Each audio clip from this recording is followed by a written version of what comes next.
ഞാൻ ചിരിക്കാൻ ആഗ്രഹിച്ചാലും ചില സമയത്ത് ചിരി വരത്തില്ല. കാരണം വളരെ സീരിയസ് ആയിട്ടുള്ള ഒരു സാഹചര്യമായിരുന്നു എൻ്റെ ജീവിതത്തിനകത്തുണ്ടായിരുന്നത്. പലപ്പോഴും നമ്മുടെ ചിന്താമണ്ഡലങ്ങളെല്ലാം യാതൊരു പ്രോബ്ലവും ഇല്ലാതെ സുഗമമായ ഒരു ക്രിസ്തീയ യാത്രയാണ്. താൻ ഒറ്റയ്ക്ക് രഹസ്യ വിശ്വാസം നിൽക്കുന്ന വ്യക്തിയാണ്. ഞങ്ങൾ അവിടെ ചെന്നപ്പോൾ ഞാൻ പാസ്റ്ററാണെന്നറിഞ്ഞ് ഈ സഹോദരിയെ ട്രീറ്റ് ചെയ്യാൻ വേണ്ടി ഹെൽപ്പ് ചെയ്യാൻ വരുന്നത് എന്നോട് വന്നിട്ട് പറഞ്ഞു, പാസ്റ്ററെ എൻ്റെ ഓഫീസിലോട്ടൊന്ന് വരാമോ, ഒന്ന് പ്രാർത്ഥിക്കാമോ? ഞാൻ അവിടെ ചെന്നു, ആ സഹോദരിക്ക് വേണ്ടി പ്രാർത്ഥിച്ചു. പ്രാർത്ഥിക്കാൻ ചെന്നപ്പോൾ വേറെ 2-3 നേഴ്സുമാരും കൂടെ ആ റൂമിനകത്തുണ്ട്. കർത്താവ് വരുന്നതിന് മുമ്പ് രക്ഷിക്കപ്പെടാം, സ്വർഗത്തിൽ പോകാമെന്നൊക്കെ വിചാരിച്ചു കഴിഞ്ഞാൽ അനേകരും പറയുന്നുണ്ട്, ഓ നിങ്ങളൊക്കെ പൊക്കോ, കുഴപ്പമില്ല, ക്രൂശിലെ കള്ളനെ പോലെ ഞാനും അങ്ങ് രക്ഷിക്കപ്പെടുമെന്ന്. Price the Lord. അനുഗ്രഹിക്കപ്പെട്ട നല്ലൊരു ആരാധന കർത്താവിന് കൊടുക്കുവാൻ ദൈവം നമ്മളെ സഹായിച്ചു. രാവിലെ നമ്മളിവിടെ കടന്നു വരുന്നതിന് മുമ്പേ ദൈവം നമ്മോട് വാഗ്ദത്തം ചെയ്തതുപോലെ അവൻ നമ്മുടെ നടുവിലുണ്ട്. എത്ര പേർ അത് വിശ്വസിക്കുന്നുണ്ട്? ആദ്യമായിട്ട് ഞാൻ രാവിലെ ബൈബിൾ സ്റ്റഡിക്ക് കടന്നു വന്നവരോടുള്ള നന്ദി അറിയിക്കുന്നു. നമ്മൾ എല്ലാ ഞായറാഴ്ചയും രാവിലെ കറക്റ്റ് 9:30 ബൈബിൾ സ്റ്റഡി സ്റ്റാർട്ട് ചെയ്യും. ആര് വന്നാലും വന്നില്ലെങ്കിലും കർത്താവിൻ്റെ സാന്നിധ്യം നമ്മുടെ നടുവിലുണ്ട്. ഞാനത് പറയാൻ കാരണം നമ്മളെല്ലാ കാര്യങ്ങൾക്കകത്തും സമയം പാലിക്കുന്നവരാ അല്ലേ? പക്ഷെ പലപ്പോഴും ദൈവസാന്നിധ്യത്തെ അനുഭവിക്കാനോ അല്ലെങ്കിൽ ആ ഒരു സീരിയസ്നെസ്സിനകത്തോട്ടോ അനേകരും കടന്നു പോകാറില്ല. നമ്മളൊരു വില കൊടുത്തെങ്കിൽ മാത്രമേ നമ്മുടെ ജീവിതത്തിനകത്ത് കർത്താവിൻ്റെ ഹിതം നിറവേറുവാൻ ഇടയാകത്തുള്ളൂ. നമുക്കറിയാം, കഴിഞ്ഞ 1 വർഷവും 4 മാസവും കർത്താവിൻ്റെ ദാസൻ പാസ്റ്റർ ജബ്ബേസ് ദൈവത്തിൻ്റെ വചനത്തിൽ ശുശ്രൂഷിച്ചു. അതിൻ്റെ പുറകിലുള്ള പ്രിപ്പറേഷൻ അല്ലെങ്കിൽ പ്രാർത്ഥനയൊക്കെ വളരെ വലുതാണ്. കാരണം സഭയ്ക്ക് വേണ്ടിയാണ് ദൈവം ആലോചനകളെ തരുന്നത് അല്ലേ? എത്ര പേർ സ്തോത്രം പറയുന്നു? സഭ ക്രിസ്തുവിൻ്റെ ശരീരമാകുമ്പോൾ തല പറയുന്നത് കേൾക്കുവാൻ നാം എന്ത് ചെയ്യണം? തയ്യാറാവണം. അപ്പോൾ നമ്മൾ ഇച്ചിരൂടെ സീരിയസ് ആകാൻ പോവാം. നമ്മൾ സഭയുടെ കാര്യങ്ങൾക്കകത്ത് നമ്മളിനി വരുന്ന ദിവസങ്ങൾക്കകത്ത് കഴിഞ്ഞ കാലങ്ങളിലുള്ളതുപോലെ അല്ല, ഒന്നുകൂടെ ആത്മാവിൻ്റെ സാന്നിധ്യം നമ്മളിൽ കൂടെ ഒഴുകപ്പെടണം. എത്ര പേർ അതിന് തയ്യാറാണ്? നിങ്ങളുടെ അടുത്തിരിക്കുന്ന വ്യക്തിയുടെ മേൽ ജീവൻ വ്യാപരിക്കുന്നത് നിങ്ങളുടെ കൂടെയുള്ള ദൈവത്തോടുള്ള നടപ്പിൽ കൂടെയാണ്. Price the Lord. കാലഘട്ടം മാറി. ഇത് നോഹയുടെ കാലഘട്ടം പോലെ മനുഷ്യപുത്രൻ്റെ കാലഘട്ടവും ആകുമെന്ന് ദൈവത്തിൻ്റെ വചനം പറയുന്നു. മനുഷ്യർ സ്വസ്നേഹികളും ദ്രവ്യാഗ്രഹികളും വമ്പ് പറയുന്നവരും ഏഷ്ണിക്കാരും അമ്മയപ്പന്മാരെ അനുസരിക്കാത്തവരും അജിതേന്ദ്രരും ഒക്കെ ആയി മാറുമ്പോൾ ഇന്ന് പകൽക്കാലം നമ്മൾ തിരിച്ചറിയപ്പെടണം, നമ്മുടെ പ്രിയൻ്റെ വരവ് ഏറ്റവും അടുത്തിരിക്കുന്നു. അവൻ നമ്മോട് വാഗ്ദത്തം ചെയ്തു, ഞാൻ പോകുന്നത് പോലെ വീണ്ടും വരും. ഇതാണ് പ്രത്യാശ. ക്രിസ്തീയ പ്രത്യാശ എന്ന് പറഞ്ഞാൽ നമുക്ക് വേണ്ടി ഒരുവൻ വീണ്ടും മടങ്ങി വരുമെന്നുള്ളതാണ്. അവൻ രാജാതി രാജാവായി, അവൻ കർത്താതി കർത്താവായി, അവൻ മഹത്വത്തിൻ്റെ ദൈവമായി ഹല്ലേലൂയ മധ്യവാനിൽ എഴുന്നള്ളി വരുമ്പോൾ എത്ര പേർ റെഡി ആയിരിക്കുന്നു അവൻ്റെ കൂടെ പോകുവാൻ? വിശ്വസിക്കുന്ന ജനം മാത്രം ഒന്ന് കരമുയർത്തി സ്തോത്രം പറഞ്ഞാട്ടെ. Hallelujah, price the Lord. ഞാൻ വളരെ വേഗം ദൈവത്തിലേക്ക് കടക്കാൻ പോവുകയാണ്. നമുക്കറിയാം, ശൗല്, നമ്മളിപ്പം രാവിലെ ദാവീദിനെ കുറിച്ചൊക്കെ കേട്ടു. ദാവീദിന് മുമ്പുള്ള രാജാവായിരുന്നു ശൗൽ അല്ലേ? ശൗല് ദാവീദിനെ കൊല്ലുവാൻ ഓടി നടന്നത് കർത്താവിൻ്റെ ദാസൻ രാവിലെ പ്രസംഗിച്ച് കേട്ടു. എന്നാൽ ശൗലിൻ്റെ 2 വർഷത്തെ നല്ല ഭരണത്തിന് ശേഷം, അവൻ്റെ 30 വയസ്സ് കഴിഞ്ഞ സാഹചര്യത്തിൽ പിന്നീടുള്ള 38 വർഷക്കാലം അവൻ യഥാർത്ഥമായും ദൈവത്തിൻ്റെ നടത്തിപ്പിലല്ല രാജ്യത്തെ ഭരിച്ചത്. എന്നാൽ ഈ കാലമൊക്കെയും പലപ്പോഴും അവരുടെ ശത്രുക്കൾ ഇസ്രായേലിന് കീഴടങ്ങിയിരുന്നു. കാരണം ഇതിൻ്റെ പുറകിൽ പ്രാർത്ഥിക്കുന്ന ദൈവത്തോട് അടുത്തിരിക്കുന്ന ഒരു യോനാഥാൻ ഉണ്ടായിരുന്നു. എത്ര പേർ ദൈവത്തിന് സ്തോത്രം കരയറ്റുന്നു? ആർക്കും ഇത് മനസ്സിലാകത്തില്ല. 1 ശമൂവേൽ 14-ാം അധ്യായത്തിനകത്തേക്ക് കടന്നു വരുമ്പോൾ ഫെലിസ്ത്യർ ഇവരോട് യുദ്ധം ചെയ്യുവാൻ കടന്നു വന്ന് നിൽക്കുന്ന സമയത്ത് ശൗലും 600 പടയാളികളും മാറിയിരിക്കുന്നു. അന്നത്തെ കാലത്ത് ശൗലിൻ്റെ കയ്യിലും യോനാഥാൻ്റെ കയ്യിലും മാത്രമേ ആയുധമുള്ളൂ. ബാക്കിയുള്ള ആയുധങ്ങളെല്ലാം അവരുടെ കയ്യിലില്ല. കാരണം അന്നൊരു കൊല്ലനെ അവിടേക്ക് കിട്ടാനില്ലായിരുന്നു. അതുപോലെ പ്രശ്നങ്ങളും പ്രതികൂലങ്ങളും നിറഞ്ഞു നിന്ന ഹല്ലേലൂയ ശത്രുവിനെ ഹല്ലേലൂയ തകർക്കുവാൻ തക്ക തലത്തിലുള്ള ആയുധങ്ങളില്ലാതെ ഇരിക്കുമ്പോഴും ആയുധവാഹകനെ വിളിച്ചിട്ട് ഹല്ലേലൂയ യോനാഥാൻ പറയുകയാ, ദൈവം തൻ്റെ പ്രവൃത്തി നമ്മിൽ കൂടെ ചെയ്യും. ഇതാണ് ദൈവത്തിലുള്ള വിശ്വാസം. Price the Lord. നോക്ക്, ഞാൻ പറഞ്ഞു, ഒരുവൻ ഹല്ലേലൂയ ദൈവത്തെ അനുസരിക്കാതെ ജീവിക്കുമ്പോഴും തൻ്റെ തലമുറ ദൈവത്തിന് വേണ്ടി നിൽക്കുവാൻ ആഗ്രഹിച്ചത് കൊണ്ട് ഒരു കൂട്ടം ജനത്തിന് ദൈവിക വിടുതലുകൾ ഉണ്ടായി. ഇന്ന് പകൽക്കാലം നാം ഓരോരുത്തരും ദൈവത്തിന് വേണ്ടി നിൽക്കുവാൻ ആഗ്രഹിക്കുന്നെങ്കിൽ ദൈവത്തിൻ്റെ അത്ഭുത പ്രവർത്തികളിൽ നമ്മൾ കൂടെ നടക്കുവാൻ ഇടയായിത്തീരും. ദർശനങ്ങൾ നഷ്ടപ്പെട്ടുകൊണ്ടിരിക്കുന്ന കാലഘട്ടമായത്. ശമൂവേൽ ശക്തനായ പ്രവാചകനായിരുന്നെങ്കിലും പ്രൈസ് ദി ലോർഡ് തൻ്റെ മക്കളൊക്കെയും ഹല്ലേലൂയ ലോകത്തിൻ്റെ ഹല്ലേലൂയ പാപത്തിനകത്ത് വീണുപോയി. നമുക്കറിയാം, ചരിത്രം എവിടെ പഠിച്ചാലും സാഹചര്യങ്ങൾ പലപ്പോഴും മനുഷ്യർക്കെതിരാണ്.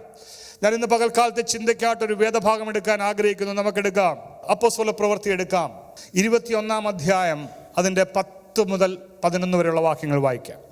ഞങ്ങൾ അവിടെ വളരെ ദിവസം പാർത്തിരിക്കുമ്പോൾ അഗബോസ് എന്ന ഒരു പ്രവാചകൻ യഹൂദയിൽ നിന്ന് വന്നു.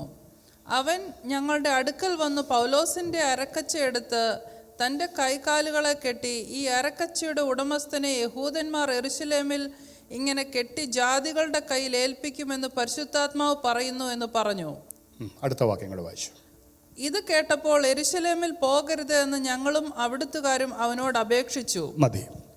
നമ്മൾ വായിച്ച വേദഭാഗത്തിനകത്ത് അഗബോസ് എന്ന് പറഞ്ഞ ഒരു പ്രവാചകൻ വന്നിട്ട് പൗലോസിൻ്റെ ഉത്തരീയമെടുത്ത് എന്തു ചെയ്തു? ആരെങ്കിലും ശ്രദ്ധിച്ചോ വാക്യം? കൈകാലുകൾ കെട്ടി, അരക്ക് കെട്ടുമല്ല, കൈകാലുകൾ കെട്ടി. എന്നിട്ട് എന്ത് പറഞ്ഞു? യഹൂദന്മാർ യെരൂശലേമിൽ ഇങ്ങനെ. എന്നെ ഒന്ന് ശ്രദ്ധിക്കണേ പ്ലീസ്. ഞാൻ ഈ പറയുന്ന വേദഭാഗങ്ങൾ ഹൃദയത്തിൻ്റെ ആഴങ്ങളിലോട്ട് പതിപ്പിക്കണം. അപ്പോൾ ഇത് കേട്ടാറെ യെരൂശലേമിൽ പോകരുതെന്ന് ഞങ്ങളും അവിടുത്തുകാരും അവനോട് അപേക്ഷിച്ചു. ഹല്ലേലൂയ. ദൈവത്തിൻ്റെ വിളി വീഴ്ത്തപ്പെട്ട ഒരുവൻ ദൈവിക ശുശ്രൂഷകൾക്കകത്ത് ഇറങ്ങുമ്പോൾ, ദൈവത്തിൻ്റെ വിളി വീഴ്ത്തപ്പെട്ട ഒരുവൻ വിശ്വാസ ജീവിതത്തിലേക്ക് ചുവടുകൾ വെക്കുമ്പോൾ, പലപ്പോഴും നമ്മുടെ ചിന്താമണ്ഡലങ്ങളെല്ലാം യാതൊരു പ്രോബ്ലവുമില്ലാതെ സുഗമമായ ഒരു ക്രിസ്തീയ യാത്രയാണ്. Price the Lord. നമ്മൾ പ്രാർത്ഥിക്കുന്ന പ്രാർത്ഥനകളിലെല്ലാം വിടുതലുകൾക്ക് വേണ്ടിയാണ് പ്രാർത്ഥിക്കുന്നത്, രോഗസൗഖ്യങ്ങൾക്ക് വേണ്ടിയാണ് പ്രാർത്ഥിക്കുന്നത്, ശത്രുവിൻ്റെ പോരുകളിൽ നിന്ന് നമ്മളെ വിടുവിക്കുവാൻ വേണ്ടിയാണ് നമ്മൾ പ്രാർത്ഥിക്കുന്നത്. ഇതൊന്നും തെറ്റാണെന്നല്ല ഞാൻ പറയുന്നത്. Price the Lord. എന്നാൽ ഇവിടെ ഒരുവനെ കൈകാലുകൾ ബന്ധിക്കപ്പെട്ടവനായി യഹൂദന്മാർ ജാതികളുടെ കൈകളിലേക്ക് ഏൽപ്പിച്ചു കൊടുക്കുമെന്നൊരു ദൂത് വെളിപ്പെട്ട് വന്നപ്പോൾ സഭയിലെ ജനങ്ങൾ ഒരുമിച്ച് പറഞ്ഞു, നീ പോകരുത്. Price the Lord. യേശു കർത്താവ് ക്രൂശിൻ്റെ അനുഭവം പറഞ്ഞപ്പോൾ പത്രോസ് പറഞ്ഞു, കർത്താവേ, അത് നിനക്ക് സംഭവിക്കരുത്. Price the Lord. നമ്മുടെ ലോക തലത്തിൽ നിന്ന് ചിന്തിക്കുന്ന ജഡത്തിൻ്റെ ചിന്തകൾക്കപ്പുറത്താണ് ഒരു ആത്മീകൻ്റെ ചിന്ത കടന്നു വരുന്നത്. അവൻ ചിന്തിക്കുന്നത് തൻ്റെ ജീവിതത്തിനകത്തെ വിടുതലിനപ്പുറത്ത് തൻ്റെ കൂടെ നിൽക്കുന്ന ഒരു കൂട്ടം ജനത്തിൻ്റെ വിടുതലാണ്. ഓ സ്തോത്രം. വിനുബ്രദർ ഇടയ്ക്ക് ചോദിക്കുന്നത് പോലെ എല്ലാവരും ഉറങ്ങിയോ? Price the Lord. ഞാൻ നിങ്ങൾക്ക് ഇൻട്രസ്റ്റ് ആകാൻ വേണ്ടി എൻ്റെ കുറേ സാക്ഷ്യങ്ങളും കൂടെ ചേർത്ത് പറയാം, എന്നാലേ ഒരു പക്ഷേ നിങ്ങളൊക്കെ ഉണരത്തുള്ളൂ. Price the Lord. ഞാൻ കഴിഞ്ഞ ദിവസം ഇങ്ങനെ വീട്ടിൽ ഇരുന്ന സമയത്ത് ഞാൻ രാത്രിയിൽ 2-3 ദിവസം ഉറങ്ങാതൊക്കെ ഇരുന്നതുകൊണ്ട് എനിക്ക് ഭയങ്കര ഉറക്കക്ഷീണമായിരുന്നു. ലെനി ആണേലും കഴിഞ്ഞ ദിവസങ്ങളെല്ലാം ജോലിയിലായിരുന്നു. കാരണം എക്സ്ട്രാ ഒരു ജോലിയിൽ വിളിച്ച് കമ്പനിയിൽ എന്തൊക്കെയോ എക്സ്ട്രാ വർക്കുകൾ ഉണ്ടായിരുന്നതുകൊണ്ട് താൻ കഴിഞ്ഞ ആഴ്ച ഫുള്ള് 12 hours വെച്ചിട്ട് ഒരു വീക്ക് ഫുള്ള് ജോലി ചെയ്യുമായിരുന്നു. അപ്പം ലെനി വീട്ടിലേക്ക് വന്ന സമയത്ത് അന്ന് എസ്രയ്ക്ക് ഒരു ഗ്യാസ് ട്രബിൾ പോലെ വന്നിട്ട് പെട്ടെന്ന് അവന് വയറ്റിനകത്ത് പെയിൻ തുടങ്ങി. അന്നേരം ഏകദേശം ഒരു രാത്രി ഒരു 11 മണിയൊക്കെ ആയി കഴിഞ്ഞപ്പോഴത്തേക്ക് ഇവന് പെയിൻ എടുത്തു. ബാത്റൂമിൽ പോയിട്ട് പോകുന്നില്ല. ഭയങ്കരമായിട്ടുള്ള ശാരീരികമായിട്ടുള്ള അസ്വസ്ഥതകൾ, വേദനകൾ, അതുപോലെ തന്നെ തലയ്ക്കകത്തുള്ള വേദന, ആകെപ്പാടെ ഒരു വല്ലാത്തൊരു ബുദ്ധിമുട്ടിലേക്ക് ആ കുഞ്ഞ് മാറുകയാണ്. ലെനി ആണെങ്കിൽ ഉറക്കത്തിൻ്റെ ക്ഷീണം കൊണ്ട് ലെനിക്ക് ഉറങ്ങണം, കാരണം അടുത്ത ദിവസം രാവിലെ വീണ്ടും 3:30 എഴുന്നേറ്റ് പോകേണ്ടതാണ്. അപ്പോൾ അത് കാരണം കുഞ്ഞ് കിടന്ന് ബഹളം വെക്കുമ്പോൾ ഉറങ്ങാൻ പറ്റുന്നില്ല. കാരണം കഴിഞ്ഞ ദിവസങ്ങളിലെല്ലാം താൻ ജോലി ആയിരുന്നുകൊണ്ട് അത്രമാത്രം തൻ്റെ ശരീരം ക്ഷീണമാണ്. അപ്പം ഞാൻ ഇങ്ങനെ പറഞ്ഞു, മോനെ നമുക്കൊരു കാര്യം ചെയ്യാം, നമുക്ക് ബെഡ്റൂമിൽ കിടക്കണ്ട, നമുക്ക് ഹോളിൽ പോയി അവിടെ സോഫയിൽ കിടക്കാം, കാരണം അമ്മ ഉറങ്ങിക്കോട്ടെന്ന് ഞാൻ പറഞ്ഞു. എന്നാൽ കുറച്ച് കഴിഞ്ഞപ്പോൾ കുഞ്ഞ് നേരെ ബാത്റൂമിൽ പോയിട്ട് അവൻ ആ വാഷ് ബേസിനിലോട്ട് വോമിറ്റ് ചെയ്യാൻ തുടങ്ങി. കുറേ നേരം അവന് അത് ചെയ്തു. അതിനുശേഷം വീണ്ടും റെസ്റ്റ് റൂമിൽ പോയി ആകെപ്പാടെ വല്ലാത്തൊരു അസ്വസ്ഥതയിലേക്ക് മാറി. ഞാൻ പറയാൻ വന്നതല്ല, രാവിലെ എഴുന്നേറ്റപ്പം അവൻ എൻ്റെ ഒക്കെ വന്നിട്ട് എന്നെ കെട്ടിപ്പിടിച്ചിട്ട് പറഞ്ഞു, അപ്പാ ഒത്തിരി താങ്ക്സ്, കാരണം ഞാൻ കണ്ടു അപ്പ എൻ്റെ വൊമിറ്റ് ചെയ്തതെല്ലാം എടുത്ത് കളയുന്നത്. ബാത്റൂമിൽ പോയപ്പോഴും അവൻ താഴെ വൊമിറ്റ് ചെയ്തു, അതെല്ലാം ഞാൻ ക്ലീൻ ചെയ്യുന്നത് കണ്ടപ്പോൾ ആ കുഞ്ഞ് എൻ്റെ ഒക്കെ വന്നിട്ട് പറഞ്ഞു താങ്ക് യു. അപ്പം ഞാനിങ്ങനെ ചിന്തിക്കുകയായിരുന്നു, എൻ്റെ ഹൃദയത്തിനകത്ത് ആ കുഞ്ഞിന് ഒരു ദോഷവും വരരുതെന്നുള്ളൊരാഗ്രഹമാണ് അല്ലേ. എന്നാൽ ഈ പ്രശ്നങ്ങളുടെ നടുവിലും അപ്പനെ സ്നേഹത്തോടെ ആശ്രയിക്കുന്ന ഒരു മകൻ എന്നുള്ളൊരു ചിന്ത അന്നേരം എൻ്റെ ഹൃദയത്തിനകത്തേക്ക് കടന്നു വന്നു.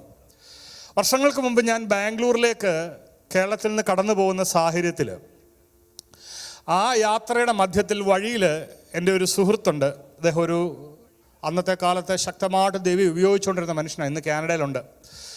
അദ്ദേഹം ഇന്നും അദ്ദേഹത്തെ ഉപയോഗിക്കുന്നതെയോ, ഞാൻ കാനഡ ഉണ്ടെന്ന് പറയാൻ കാരണം ഉപയോഗിക്കുന്നില്ലെന്നല്ല, ഉപയോഗിക്കുന്നുണ്ട്. അദ്ദേഹത്തിൻ്റെ വീട്ടിലേക്ക് ഞാനും അക്കുമോളുടെ, എൻ്റെ മൂത്ത മോളുടെ മമ്മിയും ഞങ്ങളെല്ലാം കൂടെ കടന്നു ചെന്നപ്പം ഇദ്ദേഹം ഞങ്ങളോടൊരു ദൂത് പറഞ്ഞു. ദൂത് പറഞ്ഞ എന്നോടല്ല, പുള്ളിക്കാരിയോടാ പറഞ്ഞത്. ഇങ്ങനെയാ, നിൻ്റെ രൂപം മാറ്റും, നിൻ്റെ നിറം മാറ്റും, നിൻ്റെ ശബ്ദം മാറ്റും, എനിക്ക് നിന്നെ ഉപയോഗിക്കാനുണ്ട്. ഇത് മാത്രമാ ദൂത്. ഇത് കേട്ടിട്ട് വല്ലതും മനസ്സിലാവുമോ? ഞങ്ങൾ പത്തനംതിട്ടയിൽ നിന്ന് ബാംഗ്ലൂരിലേക്ക് ഡ്രൈവ് ചെയ്ത് പോവുകയാണ്. അടുത്തത് ഞങ്ങൾ മൂവാറ്റുപുഴ എൻ്റെ സിസ്റ്ററിൻ്റെ വീട്ടിൽ ചെന്നു. അവിടെ ചെന്നപ്പോൾ അന്ന് വരെ ഞാൻ കണ്ടിട്ടില്ലാത്ത ഒരു ചെറുപ്പക്കാരൻ അവിടെയുണ്ട്. അദ്ദേഹം ഞങ്ങളെ കാണാൻ വേണ്ടി വന്നത് ആ വഴിയിൽ. അവിടെ വന്നപ്പം ഇദ്ദേഹം പ്രാർത്ഥിച്ചിട്ട് ഞങ്ങളോട് ഇങ്ങനൊരു ദൂത് പറഞ്ഞു, യോബ് കയറിപ്പോയതുപോലെ ചില സാഹചര്യങ്ങളുടെ നടുവിൽ കൂടെ നിങ്ങളെ ഞാൻ കയറ്റിയിറക്കും. ജീവിതത്തിൻ്റെ കഷ്ടതകളുടെ നടുവിൽ ഞാൻ നിൻ്റെ കൂടെയുണ്ടെന്നുള്ളൊരു വിശ്വാസം മാത്രം മതി പലതിലും നിനക്ക് പിടിച്ചു നിൽക്കാൻ. ഈ രണ്ട് ദൂതുകളും എന്നെ വല്ലാതെ ചിന്തിപ്പിച്ചു. ഞാൻ വളരെ ഭാരത്തോടെ ബാംഗ്ലൂരിലോട്ട് യാത്ര ചെയ്യുമ്പോഴും എന്താണ് ഞാൻ ഫേസ് ചെയ്യാൻ പോകുന്നതെന്ന് എനിക്കറിയത്തില്ല. എൻ്റെ ജീവിതത്തിനകത്ത് ഞാൻ എന്താണ് അടുത്ത സ്റ്റെപ്പ് വെക്കേണ്ടതെന്ന് എനിക്കറിയത്തില്ല. ദൈവത്തിൻ്റെ ഒരു ആലോചന വന്ന് കിടക്കുമ്പോൾ ഞാൻ ഇങ്ങനെ ചിന്തിക്കുകയായിരുന്നു, ഹല്ലേലൂയ, ഈ ആലോചനയുടെ നടുവിൽ ഞാൻ എന്ത് ഡിസിഷൻ എടുക്കണം, എന്ത് തീരുമാനമെടുക്കണം. ഹല്ലേലൂയ. അതേപോലെയാണ് പൗലോസിനോട് പറയുന്നത്. അഗബോസ് എന്ന് പറഞ്ഞൊരു പ്രവാചകൻ വന്ന് പറയുക, ഇങ്ങനെയുള്ള ദൂതുകളാണ് നമ്മളെ പലപ്പോഴും വചനവുമായിട്ട് ബന്ധിപ്പിക്കുന്നത്. അപ്പോൾ അഗബോസ് എന്ന പ്രവാചകൻ പറയുകയാ, ഈ കൈകാലുകൾ ബന്ധിച്ചിരിക്കുന്നത് പോലെ നിന്നെ ബന്ധിക്കാൻ പോവുകയാണ്. പക്ഷെ സാഹചര്യങ്ങൾ എല്ലാം ഹല്ലേലൂയ നല്ലതായിരിക്കുന്ന സാഹചര്യത്തിലാണ് ഇങ്ങനത്തെ ഒരു ദൂത് വരുന്നത്. Price the Lord. ഇത് ദൈവിക മുന്നറിയിപ്പാണ്. എത്ര പേർ ദൈവത്തിന് സ്തോത്രം കരയറ്റുന്നു? ദൈവം ഒരു കാര്യത്തിന് മുന്നറിയിപ്പ് തരുമ്പോൾ അതിനപ്പുറത്ത് ദൈവം അതിൻ്റെ കൂടെ പോക്ക് വഴിയും ഉണ്ടാക്കും. പരീക്ഷ സഹിക്കുന്ന മനുഷ്യൻ ഭാഗ്യവാൻ, ദൈവത്തിൻ്റെ വചനം പറയുന്നു. എന്നാൽ അതിനപ്പുറത്ത് പറയുന്നു, പരീക്ഷയോടുകൂടെ അവൻ പോക്ക് വഴിയും ഉണ്ടാക്കുന്ന കർത്താവാ. ഇന്ന് പകൽക്കാലം സഭയുടെ ദൗത്യം കർത്താവിൻ്റെ സാന്നിധ്യത്തെ വഹിക്കുക എന്നുള്ളതാ. പെട്ടകം ചുമക്കുന്ന പുരോഹിതന്മാരുടെ ദൗത്യം ഈ ജനത്തിന് മുമ്പിൽ പെട്ടകവുമായി നടക്കുക എന്നുള്ളതാ. എന്നാൽ ഇതിൻ്റെ മുമ്പിലെല്ലാം വെളിപ്പെടുന്ന യോർദാനും യെരീഹോവും എല്ലാം ഈ പെട്ടകത്തിന്റെ മുമ്പിൽ കീഴടങ്ങുവാനിടയായിത്തീരും. ഇന്ന് പകൽക്കാലം എത്ര പേർ വിശ്വസിക്കുന്നുണ്ട്? ദൈവവചനം വിശ്വസിക്കുന്നവരുടെ മേൽ വ്യാപരിക്കുന്ന ശക്തി, ആ ശക്തിയാണ് ഇന്ന് പകൽക്കാലം കോട്ടകളെ തകർക്കുന്നത്. ഹല്ലേലൂയ. അപ്പോൾ പൗലോസിനോട് പറഞ്ഞു, നിന്നെ ബന്ധിക്കാൻ പോവുകയാണ്, അനേക കഷ്ടങ്ങൾ നിനക്കുണ്ടാകാൻ പോവുകയാ. ചിലപ്പോൾ നമ്മുടെ ജീവിതത്തിനകത്ത് ദൈവം വചനത്തിൽ കൂടെ ഇടപെടും, ചിലപ്പോൾ നമ്മോട് സ്വപ്നത്തിൽ കൂടെ ഇടപെടും, ചിലപ്പോൾ പ്രവാചകന്മാരിൽ കൂടെ ഇടപെടും. എങ്ങനെയാണെങ്കിലും ദൈവത്തിന് നമ്മോടൊരു മുന്നറിയിപ്പ് തരുവാനുണ്ട്. ദൈവം നോഹയെ വിളിച്ചിട്ട് പറഞ്ഞു, ഞാൻ ഈ ലോകത്തെ നശിപ്പിക്കാൻ പോവുകയാ. ദൈവം ഒരു മുന്നറിയിപ്പ് കൊടുത്തു. നോഹയിൽ കൂടെ ആ ജനത്തിന് മുഴുവൻ ദൈവം മുന്നറിയിപ്പ് കൊടുക്കുമ്പോഴും ഇത് അനുസരിക്കാത്തൊരു കൂട്ടം ജനമുണ്ടായിരുന്നു. സ്തോത്രം. ഇന്ന് പകൽക്കാലം മറന്നു പോകരുത്. കർത്താവ് വരുന്നതിന് മുമ്പ് രക്ഷിക്കപ്പെടാം, സ്വർഗത്തിൽ പോകാമെന്നൊക്കെ വിചാരിച്ചു കഴിഞ്ഞാൽ അനേകരും പറയുന്നുണ്ട്, നിങ്ങളൊക്കെ പൊക്കോ, കുഴപ്പമില്ല, ക്രൂശിലെ കള്ളനെ പോലെ ഞാനും അങ്ങ് രക്ഷിക്കപ്പെടുമെന്ന്. No, praise the Lord. കാരണം വചനം പറയുന്നു, നിനക്കാത്ത നാഴികയിൽ മനുഷ്യപുത്രന്റെ വരവുണ്ടാകും. അവൻ വരുന്നത് ഒരു കള്ളനെ പോലെ ആയിരിക്കും. കർത്താവിൻ്റെ രണ്ടാമത്തെ വരവിന് വേണ്ടി ഇന്ന് പകൽക്കാലം എത്ര പേർ ഒരുങ്ങിയിരിക്കുന്നുണ്ട്? Price the Lord. നമ്മുടെ ജീവിതത്തിനകത്ത് കർത്താവിൻ്റെ സ്നേഹം എത്ര പേർക്ക് മനസ്സിലാകുന്നുണ്ട്? അങ്ങനെ ഞങ്ങൾ ബാംഗ്ലൂരിലേക്ക് കടന്നു ചെന്നു. ചില ദിവസങ്ങൾ കഴിഞ്ഞപ്പോഴാണ് ഹോസ്പിറ്റലിൽ കടന്നു പോവുകയും ക്യാൻസർ തനിക്ക് ഡയഗ്നോസ് ചെയ്യുകയും ചെയ്യുന്നത്. ഞാൻ ആ ഹോസ്പിറ്റലിൻ്റെ ആ റോഡിൽ വലിയൊരു മതിലുണ്ട്, കിഡ്വേ ക്യാൻസർ ഹോസ്പിറ്റൽ എന്ന് പറയും. ആ ഹോസ്പിറ്റലിൻ്റെ ആ മതിലിൻ്റെ പുറത്ത് ആരുമില്ല എന്ന് വിചാരിച്ച് ഞാൻ തറയിൽ കുത്തിയിരിക്കുകയാണ്. പക്ഷെ എൻ്റെ മുമ്പിൽ കൂടെ ആൾക്കാരൊക്കെ പാസ് ചെയ്യുന്നുണ്ട്, പക്ഷെ എൻ്റെ കണ്ണ് കാണുന്നില്ല. അല്ലെങ്കിൽ എൻ്റെ കണ്ണിനകത്തുനിന്ന് കണ്ണുനീർ ധാരധാരയായി ഒഴുകുകയാണ്. ചെറിയ പ്രായത്തിൽ തന്നെ ജീവിതത്തിൽ നേരിടേണ്ട ഒരു വലിയ യോദ്ധാവിൻ്റെ മുമ്പിൽ നിൽക്കുകയാ. രോഗമെന്ന ശക്തമായ ക്യാൻസർ എന്ന ഒരവസ്ഥയുടെ മുമ്പിൽ നിന്നുകൊണ്ട് ഞാൻ ദൈവത്തോട് ചോദിച്ചു, കർത്താവേ, ഇതാണോ നീ എന്നോട് പറഞ്ഞത്? Praise the Lord, praise the Lord.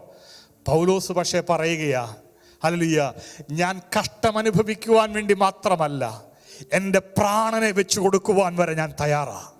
ഇന്ന് പകൽക്കാലം എത്ര പേർ പറയുന്നുണ്ട്, ദൈവിക ദർശനങ്ങൾക്കകത്ത് നടത്തപ്പെടുന്ന ഒരു വ്യക്തിക്ക് മാത്രമേ ഇത് പറയാൻ പറ്റത്തുള്ളൂ. ഹല്ലേലൂയ. കാരണം എന്താണെന്നറിയാമോ? ഒരു വ്യക്തി വിശ്വാസത്തിൽ കടന്നു വരുമ്പോൾ അവൻ്റെ ജീവിതത്തിനകത്ത് നന്മകൾക്ക് വേണ്ടി അല്ല അവൻ വരേണ്ടത്. ഒരു വാക്യം കൂടെ നമുക്ക് വായിക്കാം. എബ്രായ ലേഖനം നമുക്ക് എടുക്കാം, 5-ാം അധ്യായം എടുക്കാം, അതിന്റെ 7-ാമത്തെ വാക്യം വായിച്ചാൽ. ക്രിസ്തു തന്റെ ഐഹിക ജീവകാലത്ത് തന്നെ മരണത്തിൽ നിന്ന് രക്ഷിപ്പാൻ കഴിയുന്നവനോട് ഉറച്ച നിലവിളിയോടും കണ്ണീരോടും കൂടെ അപേക്ഷയും അഭയയാചനയും കഴിക്കുകയും ഭയഭക്തി നിമിത്തം ഉത്തരം ലഭിക്കുകയും ചെയ്തു. മതി, നീ എന്നെ ശ്രദ്ധിക്കണേ. ഇതാരെ കുറിച്ചാ പറയുന്നത്? യേശുവിനെ കുറിച്ച് പറയുക അല്ലേ? ക്രിസ്തു തൻ്റെ ഐഹിക ജീവകാലത്ത് തന്നെ മരണത്തിൽ നിന്ന് രക്ഷിക്കുവാൻ കഴിയുന്നവനോട് ഉറച്ച നിലവിളിയോടും കണ്ണുനീരോടും കൂടെ അപേക്ഷയും അഭയയാചനയും കഴിക്കുകയും ഭയഭക്തി നിമിത്തം ഉത്തരം ലഭിക്കുകയും ചെയ്തു. വാസ്തവമായും ഈ വചനത്തിൻ്റെ ആഴം എന്താണെന്നറിയാമോ? അവൻ്റെ പ്രാർത്ഥനയുടെ മുമ്പിൽ പിതാവ് കണ്ണടച്ച് കളഞ്ഞു. മനസ്സിലാവുന്നുണ്ടോ? യേശു പ്രാർത്ഥിക്കുന്നത് പോലെ ഇന്ന് നമ്മൾ ആരും പ്രാർത്ഥിക്കുന്നില്ല. അവൻ ഒരുപാട് ബിസിയുള്ളവനാ. അനേക ആൾക്കാർ അവൻ്റെ മുമ്പിൽ കടന്നു വരുന്നതാ. പക്ഷെ ഇതിൻ്റെ നടുവിലെല്ലാം പിതാവുമായിട്ട് കൂട്ടിമുട്ടുവാൻ, അവനോട് സംസാരിക്കുവാൻ അവൻ സമയം വേർതിരിച്ചു. Praise Lord. കുഞ്ഞുങ്ങൾ ദയവായിട്ട് എന്നെ ശ്രദ്ധിക്കണം. Praise Lord. ആരും അങ്ങോട്ടും ഇങ്ങോട്ടും അലക്ഷ്യമായിട്ടിരിക്കരുത്. വചനത്തിൻ്റെ ഇമ്പോർട്ടൻസ് കളയരുത്. Praise Lord. ശ്രദ്ധിക്കണമേ. അപ്പോൾ നമ്മൾ കാണുന്നു, യേശു എന്ത് ചെയ്തു? പ്രാർത്ഥിക്കുന്നവനായിരുന്നു. യേശുവിൻ്റെ പ്രാർത്ഥനകൾ നമുക്ക് വചനത്തിനകത്ത് പല സ്ഥലങ്ങളിലും കാണാം. യേശു ലാസറിൻ്റെ കല്ലറയുടെ മുമ്പിൽ വന്നെന്ന് എന്ത് ചെയ്തു? പ്രാർത്ഥിച്ചു. അവൻ്റെ പ്രാർത്ഥനയ്ക്ക് എന്തു പറ്റി? മറുപടി കിട്ടി. മരിച്ചു കിടന്നവൻ, 4 ദിവസം നാറ്റം വെച്ചവൻ, മറ്റുള്ളവർ എല്ലാവരും ഹല്ലേലൂയ നാറ്റം വെച്ചു എന്ന് പറഞ്ഞപ്പോഴും, സ്വന്തം സഹോദരി നാറ്റം വെച്ചു എന്ന് പറഞ്ഞപ്പോഴും അവൻ്റെ പ്രാർത്ഥനയ്ക്ക് പിതാവ് മറുപടി കൊടുത്തു. നമുക്കറിയാം, എമ്മോസിൽ കടന്നുപോയ ശിഷ്യന്മാർ അവരുടെ ജീവിതത്തിൻ്റെ തകർച്ചയുടെ നടുവിൽ എന്തു പറ്റി?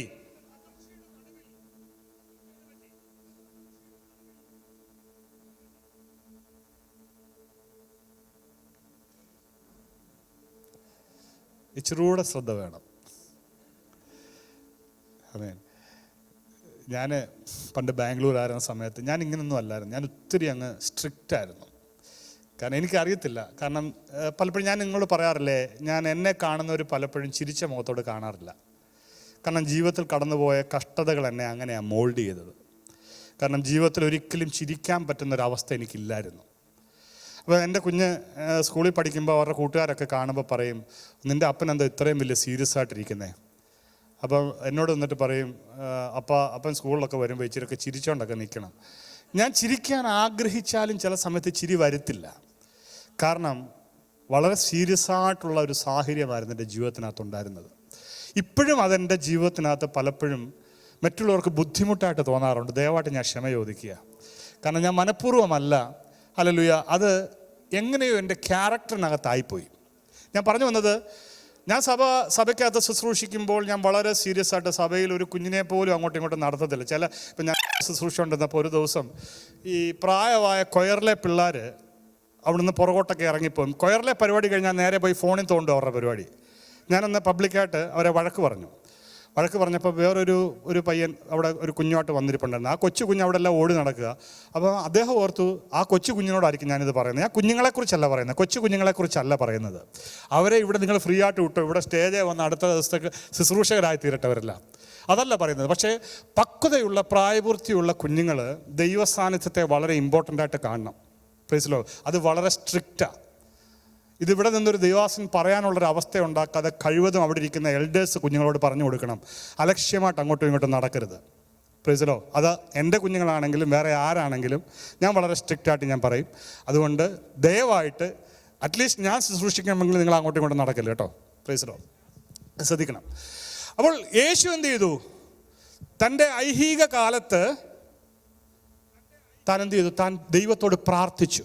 അപ്പം ഞാൻ പറഞ്ഞു വന്നത്, ലാസറിൻ്റെ കല്ലറയുടെ പ്രാർത്ഥനയുടെ മുമ്പിൽ അവൻ്റെ പ്രാർത്ഥനയ്ക്ക് മറുപടിയായി. 30 വർഷത്തെ തൻ്റെ രഹസ്യ ജീവിതത്തിന് ശേഷം തൻ്റെ പരസ്യ ശുശ്രൂഷയിലേക്ക് താൻ ഇറങ്ങുന്നതിന് മുമ്പ് യോർദാനിൽ താൻ സ്നാനപ്പെടുമ്പോൾ, പ്രൈസ് ദി ലോർഡ്, സ്വർഗം തുറന്നൊരു ശബ്ദമുണ്ടായി, ഇവൻ എൻ്റെ പ്രിയപുത്രൻ. രഹസ്യത്തിലുള്ള അവൻ്റെ പ്രാർത്ഥന പലപ്പോഴും പിതാവിനെ ചലിപ്പിക്കുന്നതായിരുന്നു. അവൻ്റെ ജീവിതത്തിൻ്റെ സാഹചര്യങ്ങളെല്ലാം പ്രാർത്ഥനയിൽ കൂടെ അവൻ കടന്നുപോയി. നിങ്ങൾക്കറിയാമോ, ക്രൂശിൽ കടന്നപ്പോഴല്ല അവൻ്റെ ശരീരത്തിൽ നിന്ന് രക്തത്തുള്ളികൾ വന്നത്. ആദ്യം ഗത്സമനയുടെ പ്രാർത്ഥനയുടെ നടുവിൽ അവൻ്റെ വിയർപ്പ് തുള്ളികൾ രക്തം കണക്കെ പുറത്തേക്ക് വന്നു. നോക്കിക്കേ, പ്രാർത്ഥനയ്ക്ക് വ്യത്യസ്ത തലങ്ങളുണ്ട്.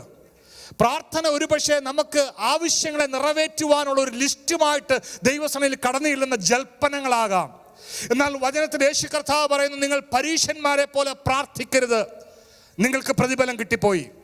Price the Lord. അപ്പോൾ പ്രാർത്ഥന എന്ന് പറയുന്നത് പലപ്പോഴും നമുക്ക് കണ്ടിന്യൂ ചെയ്യാൻ പറ്റാത്തൊരു കാര്യമാണ്. നമ്മൾ ഒരാഴ്ച നല്ലവണ്ണം പ്രാർത്ഥിച്ചാൽ നമ്മളതിൽ പ്രൗഡാവും, എന്നാൽ അടുത്ത ആഴ്ച നമ്മൾ പ്രാർത്ഥിക്കത്തില്ല. ഒരാഴ്ച നമ്മൾ ആത്മാവിൽ നടന്നു കഴിഞ്ഞാൽ അടുത്ത ആഴ്ച നമ്മൾ ഒരുപക്ഷെ ആത്മാവിൽ നടക്കത്തില്ല. കാരണം എന്താണെന്നറിയാമോ? ആ കണക്ഷൻ എവിടെയോ ഒന്ന് കട്ടായി. ഇന്ന് പകൽക്കാലം ഞാൻ പറയട്ടെ, ക്രിസ്തു തൻ്റെ ഐഹിക ജീവകാലത്ത് തന്നെ മരണത്തിൽ നിന്ന് രക്ഷിപ്പാൻ കഴിയുന്നതിനോട് ഉറച്ച നിലവിളിയോടും കണ്ണുനീരോടും അപേക്ഷയോടും അഭയയാചനയെ കഴിക്കുകയും ഭയഭക്തി നിമിത്തം ഉത്തരം ലഭിക്കുകയും ചെയ്തു. നമ്മളിത് കാണുമ്പോൾ തന്നെ എബ്രായ ലേഖനത്തിൽ പറയുന്നു, പൗലോസ് കണ്ട ദർശനം അതാ. Price the Lord. പൗലോസ് എന്തുവാ കണ്ടത്? തന്നെ കൈകളും കാലുകളും കെട്ടി തനിക്കെതിരെ പ്രതികൂലങ്ങൾ കടന്നു വരുന്നുവെന്ന് അറിഞ്ഞപ്പോഴും ദൈവരാജ്യത്തിന് വേണ്ടി വില കൊടുക്കുവാൻ അവൻ അവൻ്റെ ശരീരത്തെ വിധേയപ്പെടുത്തി. ആത്മാവിൽ ജീവിക്കുന്ന ഒരു വ്യക്തിയുടെ ശരീരത്തെ തൊടുവാൻ പിശാചിന് സാധിക്കത്തില്ല. കാരണം പൗലോസിനറിയാം, പ്രൈസ് ദി ലോർഡ്, എൻ്റെ ശരീരം വിട്ടാലും എന്നെ വിളിച്ചവൻ്റെ അടുക്കിലേക്ക് ഞാൻ ചെല്ലും. ഒരു വിശ്വാസിയുടെ പ്രത്യാശ ഇതാ. അവൻ്റെ ജീവിതത്തിൽ അവൻ മരണത്തെ മുഖാമുഖം കണ്ടാൽ, ഈ മരണത്തിനപ്പുറത്തൊരു ജീവൻ അവനുണ്ടെന്ന് മനസ്സിലാക്കിയാൽ മരണത്തിനൊരു വില പോലും അവൻ കൊടുക്കത്തില്ല. എന്തുകൊണ്ടാണ് പലപ്പോഴും രോഗം വരുമ്പോൾ നമ്മൾ നിരാശപ്പെട്ടു പോകുന്നത്? എന്തുകൊണ്ടാണ് ശരീരത്തിൽ വേദനകൾ വരുമ്പോൾ നമ്മൾ പലപ്പോഴും പ്രയാസപ്പെട്ടു പോകുന്നത്? Price the Lord. കാരണം നിത്യജീവന്റെ ദർശനം നമ്മൾ നഷ്ടപ്പെടുന്നതുകൊണ്ടാണ്. Price the Lord. എത്ര ദൈവത്തിന് സ്തോത്രം കരയറ്റുന്നു. Price the Lord. അപ്പോൾ യേശു കർത്താവിൻ്റെ പ്രാർത്ഥനകളുടെ നടുവിലെല്ലാം അവൻ പ്രാർത്ഥിച്ചതിനെല്ലാം വിടുതലുണ്ടായി. 5000 പുരുഷന്മാരെ പോഷിപ്പിക്കാൻ നേരം അവൻ അപ്പമെടുത്ത് സ്തോത്രം ചൊല്ലി പ്രാർത്ഥിച്ചു. എമ്മൗസിലെ ശിഷ്യന്മാരുടെ കൂടിരുന്നപ്പോൾ അവൻ അപ്പമെടുത്ത് സ്തോത്രം ചൊല്ലി പ്രാർത്ഥിച്ചു. ഹല്ലേലൂയ. ആ പത്രോസിന്റെ അമ്മായിയമ്മയ്ക്ക് ഹല്ലേലൂയ സുഖമില്ലാതെ കിടന്നപ്പോൾ അവൻ ദൈവത്തോട് പ്രാർത്ഥിച്ചു. Price the Lord. ഏതു സാഹചര്യത്തിന്റെ നടുവിലും യേശു പ്രാർത്ഥിക്കുമായിരുന്നു. എല്ലാ സാഹചര്യങ്ങളെയും അവൻ നേരിടുന്നത് പ്രാർത്ഥനയിൽ കൂടെയായിരുന്നു. പലപ്പോഴും നമ്മൾ പ്രാർത്ഥിക്കുന്നത് ഒരു യുദ്ധത്തിന് വേണ്ടി തയ്യാറെടുക്കാൻ വേണ്ടിയാണ്. പക്ഷേ യേശുവിന് ആ പ്രാർത്ഥന യുദ്ധം തന്നെയായിരുന്നു. എത്ര പേർ ദൈവത്തിന് സ്തോത്രം കരയറ്റുന്നു. നാം പലപ്പോഴും പ്രാർത്ഥിക്കുന്നത് അത് അല്പസമയം നമ്മളിരുന്ന് കണ്ണടച്ചൊന്ന് കൈയടിച്ചൊരു അന്യഭാഷയൊക്കെ പറഞ്ഞ് പ്രാർത്ഥന ഇങ്ങനെ ഇച്ചിരി ചൂട് പിടിച്ച് വരുമ്പോഴാണ് നമ്മൾ ശരിക്കും എന്താകുന്നത്? പ്രാർത്ഥനയിലേക്കൊന്ന് കയറുന്നത്. ഹല്ലേലൂയ. എന്നാൽ യേശു കർത്താവ് ഹല്ലേലൂയ ദൈവത്തോട് പ്രാർത്ഥിക്കുമ്പോൾ, തൻ്റെ പിതാവിനോട് പ്രാർത്ഥിക്കുമ്പോൾ അവന് പിതാവിൻ്റെ ഹൃദയത്തെ മനസ്സിലാക്കുവാനുള്ള തലത്തിലാണ് അവൻ്റെ പ്രാർത്ഥനകൾ ഉയർന്നുകൊണ്ടിരുന്നത്. ക്രൂശിൽ കടന്നുകൊണ്ട് അവൻ പറഞ്ഞു, പിതാവേ, ഈ പാനപാത്രം എങ്കിൽ നീക്കണം, എങ്കിലും എൻ്റെ ഇഷ്ടമല്ല, എന്ത് ചെയ്യണം? ഇതാ പ്രാർത്ഥന കേട്ടോ. നമ്മൾ പലപ്പോഴും പ്രാർത്ഥിക്കുമ്പോൾ എൻ്റെ ഇഷ്ടത്തിന് വേണ്ടിയാണ് പ്രാർത്ഥിക്കുന്നത്. ഹല്ലേലൂയ. നമ്മൾ പലപ്പോഴും പ്രാർത്ഥിക്കുമ്പോൾ എൻ്റെ തലമുറകൾ, എൻ്റെ കുടുംബം, എൻ്റെ ജോലി, എൻ്റെ ബിസിനസ്, എൻ്റെ സഭ, ഇതാ നമ്മുടെ പ്രാർത്ഥന. എന്നാൽ അതല്ല, കർത്താവേ, ഇതിനകത്ത് നിന്റെ ഒരു ഹിതമുണ്ടോ? ഹല്ലേലൂയ. ഇതിനകത്ത് നിൻ്റെ ഹല്ലേലൂയ എൻ്റെ ജീവിതത്തിനകത്ത് നിൻ്റെ ഒരു ഹിതമുണ്ടോ എന്നാരായുന്നതാ പ്രാർത്ഥന. അപ്പോൾ ദൈവത്തിൻ്റെ വിളി പലപ്പോഴും നമ്മളെ കഷ്ടങ്ങളിലേക്ക് കൊണ്ടുപോകാം. ക്രിസ്ത്യൻ ലൈഫ് ഒരിക്കലും പട്ടുമത്തെ അല്ലെന്ന് ആരോ പറഞ്ഞു കേട്ടിട്ടുണ്ട്. ഞാൻ പണ്ട് സ്കൂളിലൊക്കെ പഠിക്കുമ്പോൾ ഡ്രാമയ്ക്കകത്തൊക്കെ ആക്ട് ചെയ്യുമായിരുന്നു. അപ്പോൾ ഞാനിങ്ങനെ പണ്ട് പറഞ്ഞ ഒരു ഡയലോഗ് ഞാനിപ്പോഴും ഓർക്കുന്നുണ്ട്. ഒമർ ഖിയാം ഹൃദയം തുറന്ന് ശബ്ദിച്ചു, കാലം അതിൻ്റെ പ്രപഞ്ച ഘടകങ്ങളെ തച്ചുടച്ച് ചിന്ന ഭിന്നമാക്കി ഒരു നവസൃഷ്ടി ചെയ്യില്ലേ. പട്ടിണി പാവങ്ങൾ അവരെന്നും പട്ടിണി പാവങ്ങൾ, ജന്മികൾ അവരെന്നും ജന്മികൾ. ഹല്ലേലൂയ. പട്ടുമെത്തയിൽ പിടഞ്ഞു വീഴുന്ന സ്ത്രീ ചാരിത്രം പോലെ ഈ ലോകത്തിൻ്റെ വ്യവസ്ഥിതി മാറിക്കൊണ്ടിരിക്കുക. 10ാം ക്ലാസ്സിൽ പഠിച്ചപ്പോൾ അഭിനയിച്ചൊരു നാടകത്തിലെ ഡയലോഗ് കേട്ടോ. അപ്പോൾ ഞാൻ പറഞ്ഞു വന്നത്, ക്രിസ്തീയ ജീവിതം പട്ടുമത്തയല്ല. ക്രിസ്തീയ ജീവിതത്തിനകത്ത് കഷ്ടങ്ങൾക്കകത്തേക്ക് ദൈവം വിളിച്ചത്. അനേക കഷ്ടങ്ങളിൽ കൂടെ എന്ത് ചെയ്യണം? നാം സ്വർഗരാജ്യം അവകാശമാക്കണം, അല്ലേ? അനേക കഷ്ടങ്ങളിൽ കൂടെ നാം സ്വർഗരാജ്യം അവകാശമാക്കാം. അപ്പൊ സ്വർഗരാജ്യം അവകാശമാക്കാൻ എന്ത് ചെയ്യണം? ഇന്നത്തെ കാലത്ത് ആർക്കും കഷ്ടങ്ങൾ പറയുന്നത് ഇഷ്ടമല്ല. ഹല്ലേലൂയ. പ്രവാചകന്മാരെ കൊണ്ട് നിറഞ്ഞിരിക്കുന്ന ഒരു കാലഘട്ടമായത്. പ്രവാചകന്മാർ അനേകരെയും നാശത്തിലേക്ക് തള്ളിവിട്ടുകൊണ്ടിരിക്കുകയാണ്. കാരണം അന്ത്യകാലത്ത് അങ്ങനെ പ്രവാചകന്മാർ എഴുന്നേൽക്കുന്ന വചനം പറയുന്നത്. Price the Lord. ഇപ്പോൾ നമ്മുടെ വിഷയമല്ല. അപ്പോൾ ഇത് കേട്ടിട്ട് പലരും പേടിച്ചപ്പോൾ പൗലോസ് എന്ത് ചെയ്തു? കഷ്ടം വരുമെന്ന് അറിഞ്ഞിട്ടും ബന്ധനങ്ങൾ തനിക്ക് വേണ്ടി കാത്തിരിക്കുന്നു എന്ന് അറിഞ്ഞിട്ടും അവൻ എന്ത് ചെയ്തു? അവിടേക്ക് പോകുവാൻ തയ്യാറായി. ഒരാൾ കഴിഞ്ഞ ചില നാളുകൾക്ക് മുമ്പ് എന്നോട് വിളിച്ചിട്ട് പറഞ്ഞു, കർത്താവിൻ്റെ ദാസനെ, എനിക്ക് എൻ്റെ കുടുംബമായിട്ടൊരു മിഷൻ ഫീൽഡിൽ പോകണമെന്നുണ്ട്. എൻ്റെ ഒരു കുഞ്ഞുമൊക്കെ ഉണ്ട്. ഞങ്ങൾക്ക് ഒരുമിച്ച് ഒന്ന് പോകണമെന്ന് വലിയ താല്പര്യമുണ്ടെന്ന് പറഞ്ഞപ്പം തന്നെ ആരൊക്കെയോ നിരുത്സാഹപ്പെടുത്തി, കുഞ്ഞിനെയും കൊണ്ടൊന്നും മിനിസ്ട്രിക്ക് പോകരുത് എന്നിങ്ങനെ പറയാനിടയായി തീർന്നു. ഹല്ലേലൂയ. അപ്പം ഞാനിങ്ങനെ അദ്ദേഹത്തോട് സംസാരിച്ചപ്പോൾ ഞാനിങ്ങനെ ചിന്തിച്ചു, കർത്താവേ, അനേക ദൈവദാസന്മാർ ഇന്ത്യയിൽ വന്ന് ദൈവത്തിന് വേണ്ടി പ്രവർത്തിച്ചപ്പോൾ നമുക്കറിയാം, വില്യം കേറിയെക്കുറിച്ച് നമുക്കറിയാം, അല്ലേ? നമ്മൾ ഇന്ത്യയിൽ മരിച്ച ഗ്രഹാം സ്റ്റെൻസിനെ കുറിച്ച് നമുക്കറിയാം. ഇവരെല്ലാം എന്ത് ചെയ്തു? ദൈവത്തിന് വേണ്ടി തൻ്റെ കുടുംബമായിട്ട് യാത്ര ചെയ്തവരാ. അവരുടെ മക്കളെയൊക്കെ, ഇപ്പം യോബിൻ്റെ കാര്യം പറഞ്ഞപ്പോൾ മക്കളെയൊക്കെ താൻ ഇങ്ങനെ അവരുടെ ജീവിതത്തിനകത്ത് പ്രതികൂലങ്ങൾ വന്നപ്പോഴും ആ കഷ്ടങ്ങളുടെ നടുവിലും ദൈവത്തിൽ ഉറച്ച് വിശ്വസിച്ചു. Price the Lord.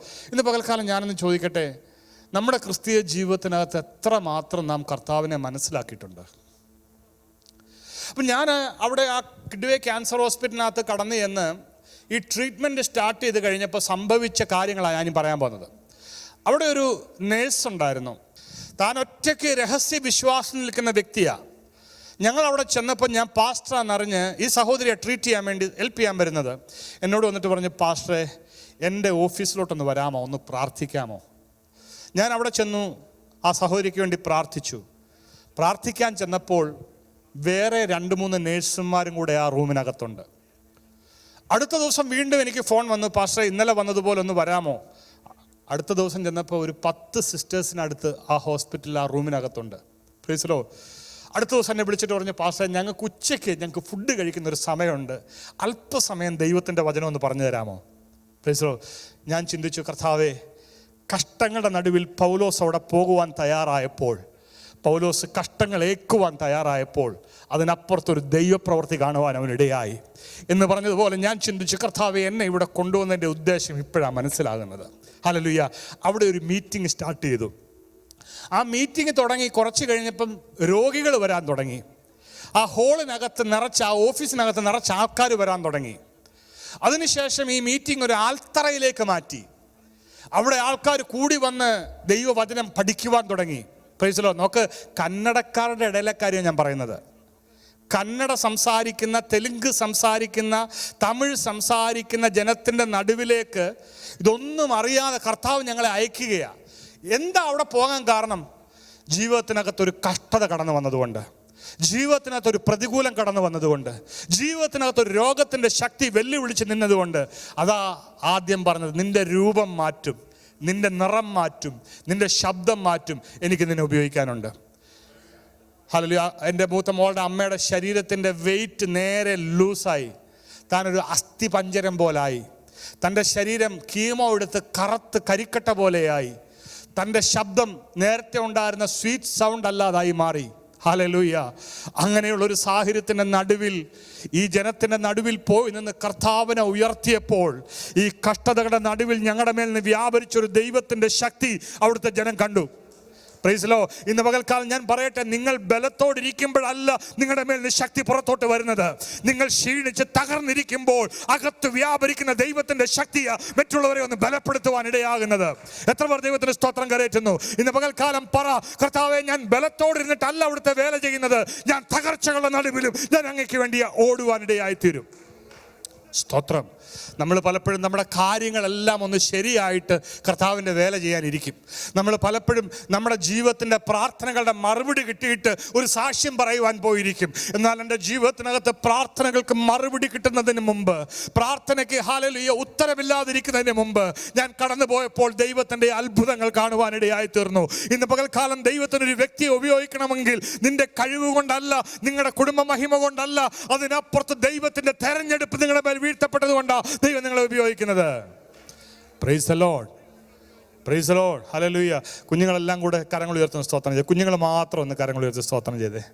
ഞാൻ വീട്ടിൽ ചെന്ന് കഴിയുമ്പോൾ എൻ്റെ കുഞ്ഞുങ്ങൾ എന്നെ കളിയാക്കും, ശ്രദ്ധിക്കണേ ശ്രദ്ധിക്കണേ, അപ്പം പറയും ശ്രദ്ധിക്കണേ എന്ന് പറഞ്ഞ് എല്ലാം കളിയാക്കാറുണ്ട്. ഹല്ലേലൂയ. ഓക്കെ, ശരി. എല്ലാവരും ഒന്ന് സന്തോഷത്തോടെ ഇരുന്നേ. ഞാൻ നിർത്തുക, നമ്മുടെ മുമ്പിലെ സമയം തീർന്നു. അപ്പോൾ പൗലോസിൻ്റെ ജീവിതത്തിനകത്ത് പൗലോസ് ആ ദൈവത്തിൻ്റെ വിളിയുടെ ഭാഗമായപ്പോൾ അവൻ്റെ ബന്ധനങ്ങൾ അവന് തോൽവിയായി മാറിയില്ല. Price the Lord. ഒരു അഭിഷിക്തൻ്റെ ജീവിതത്തിനകത്ത് അവൻ്റെ ബന്ധനങ്ങൾ അവന് തോൽവികളല്ല, അവൻ്റെ ബന്ധനങ്ങൾ പലപ്പോഴും ദൈവത്തിൻ്റെ ചാലകങ്ങളാണ്. Praise the Lord. ദൈവപ്രവൃത്തിയുടെ ഉറവിടങ്ങളാണ്. ഒരു ഉറവ പൊട്ടിപ്പുറപ്പെടുന്നത് പോലെ അകത്തുനിന്ന് ദൈവശക്തി വ്യാപരിക്കുന്നത് നാം പലപ്പോഴും ബന്ധനത്തിലായിരിക്കുന്നു എന്ന് പറയുമ്പോഴാണ്. ബന്ധനത്തിൽ കിടന്ന ദാനിയേൽ പ്രാർത്ഥിച്ചപ്പോൾ സിംഹത്തിന്റെ വാ അടഞ്ഞു. കൈകളും കാലുകളും ബന്ധിക്കപ്പെട്ട് തീയുടെ ശക്തിക്കകത്ത് വീഴ്ത്തപ്പെട്ട സന്ദ്രക്ക് മേശക്ക് അബേദ്നെഗോവിന്റെ ജീവിതത്തിനകത്ത് ദൈവത്തിന്റെ പവർ വെളിപ്പെട്ടു. ആരെയൊക്കെ ബന്ധിച്ചിട്ടുണ്ടോ അവരുടെ ജീവിതത്തിന് അപ്പുറത്ത് വെളിപ്പെട്ടൊരു ദൈവത്തിന്റെ കൃപയുണ്ട്. ഇന്ന് പകൽക്കാലം ബന്ധനമെന്ന് പറയാനല്ല, നാം ക്രിസ്തുവിനോട് ബന്ധിക്കപ്പെട്ടോന്ന് നോക്കാനാ. നമ്മുടെ ലോകപരമായിട്ടുള്ള കെട്ടുകൾക്കപ്പുറത്ത് ലാസറിന്റെ ജീവിതത്തിനകത്ത് യേശു കർത്താവ് വന്ന് പറഞ്ഞു, അവന്റെ കെട്ടഴിപ്പീൻ, അവൻ പോകട്ടെ. ഇന്ന് പകൽക്കാലം നാം കെട്ടിവെച്ച കെട്ടുകൾ, നാം ഉരുട്ടിവെച്ച കല്ലുകൾ നമ്മുടെ ജീവിതത്തിന് മുമ്പിൽ വലിയ ശക്തമായ പ്രതിസന്ധിയായി നിൽക്കുമ്പോൾ ഇന്ന് പകൽക്കാലം പറ, ഇല്ല, എൻ്റെ മേലുള്ള ദൈവത്തിൻ്റെ നിയോഗം, ദൈവത്തിൻ്റെ വിളി ഇന്ന് പകൽക്കാലം ഞാൻ തിരിച്ചറിയുന്നു. Praise the Lord. ജീവിതത്തിനകത്ത് കുടുംബത്തിനകത്ത് സ്വസ്ഥതയില്ലാതിരിക്കുന്ന ദൈവപൈതലേ, ഒരുപക്ഷെ കുടുംബത്തിനകത്ത് ആരും നിനക്ക് സഹായം കാണത്തില്ല. നിന്റെ ജീവിതത്തിനകത്ത് നിന്റെ പ്രാർത്ഥനാ മണ്ഡലങ്ങൾ മാത്രമേ നിനക്ക് മുമ്പിൽ ഉണ്ടാകത്തുള്ളൂ. എന്നാൽ കർത്താവ് പറയുന്ന ഒരു കാര്യമുണ്ട്, നീ കടന്നു പോകുന്ന അവസ്ഥകളെല്ലാം നിന്നിൽ കൂടെ എൻ്റെ കൃപയൊന്ന് വെളിപ്പെടുത്തുവാൻ വേണ്ടിയാ, നിന്റെ ജീവിതത്തിനകത്തൂടെ എൻ്റെ ഹല്ലേലൂയ ബലമൊന്ന് വെളിപ്പെടുത്തുവാൻ വേണ്ടിയാ. ആരും നിങ്ങളുടെ കൂടെ ഇല്ലെങ്കിലും, ആരും നിങ്ങൾക്ക് സഹായമായി ഇല്ലെങ്കിലും ഇന്ന് പകൽക്കാലം വിളിച്ചു പറ, എൻ്റെ ദൈവത്താൽ സകലത് സാധിക്കും. ദാവീദിന്റെ ജീവിതത്തിനകത്ത് എല്ലാം നഷ്ടപ്പെട്ടപ്പോഴും, അവന്റെ ജീവിതത്തിനകത്ത് എല്ലാവരും മാറിപ്പോയപ്പോഴും, കൂട്ടുകാർ അവനെ തള്ളി പറഞ്ഞപ്പോഴും അവൻ പറഞ്ഞില്ല, എൻ്റെ ദൈവത്താൽ ഞാൻ മതിൽ ചാടിക്കടക്കും. Price the Lord. അവിടെ എല്ലാം ദൈവമായിരുന്നു ഇമ്പോർട്ടൻ്റ്. ഹല്ലേലൂയ. അതുകൊണ്ട് ഇന്ന് പകൽക്കാലം ഹല്ലേലൂയ നമുക്ക് നിർത്താം. വിശ്വാസം എന്നത് നമ്മുടെ ഭയത്തെ ജയിക്കുന്ന കാര്യമാണ്. Price the Lord. വിശ്വാസം നമ്മുടെ ഭയത്തെ ജയിക്കുന്ന കാര്യമാണ്. ഭയം എന്ന് പറഞ്ഞാൽ വിശ്വാസത്തെ കളയുന്നതാ. എന്നാൽ ഒരു അഭിഷിക്തൻ പറയും, എൻ്റെ മേൽ ഭയത്തിന് ഇനി സ്ഥാനമില്ല, ഭയമോ ഇനി എന്നിൽ സ്ഥാനമില്ല. ഇന്ന് പകൽക്കാലം എത്ര പേർ പറയും, എൻ്റെ ജീവിതത്തിനകത്ത് ഹല്ലേലൂയ എൻ്റെ ദൈവിക നിയോഗങ്ങളെ തിരിച്ചറിയുവാൻ, ദൈവത്തിൻ്റെ വിളിയെ തിരിച്ചറിയുവാൻ, ദൈവത്തിൻ്റെ തെരഞ്ഞെടുപ്പിനെ തിരിച്ചറിയുവാൻ എന്നെ തന്നെ ദൈവകരങ്ങളിലേക്ക് സമർപ്പിക്കുന്നുവെന്ന്.